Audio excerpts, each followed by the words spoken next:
অনেকের একটা common question থাকে, আমি যেই থেকে রেমেডি করা শুরু করেছি, রিচুয়ালস করা শুরু করেছি, সেই থেকে আমার কাজের সাকসেসের থেকে বেশি কিন্তু প্রবলেমেটিক হয়ে যাচ্ছে। সেটা কেন? সেই কেনর অ্যান্সারটাই আমি দেব। প্রথম কথা, ধৈর্যের পরীক্ষা ঈশ্বর নেন, সেটা আমরা সবাই জানি।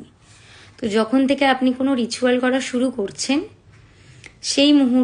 সেই মুহূর্ত থেকেই আপনার যত রকমের নেগেটিভিটি এনার্জিস রয়েছে, যত রকমের প্রবলেমগুলো পরবর্তীকালে হতে পারে, সেগুলোই কিন্তু রিচুয়ালস করাকালীন কেটে যায়, একেবারে হয়ে যায়।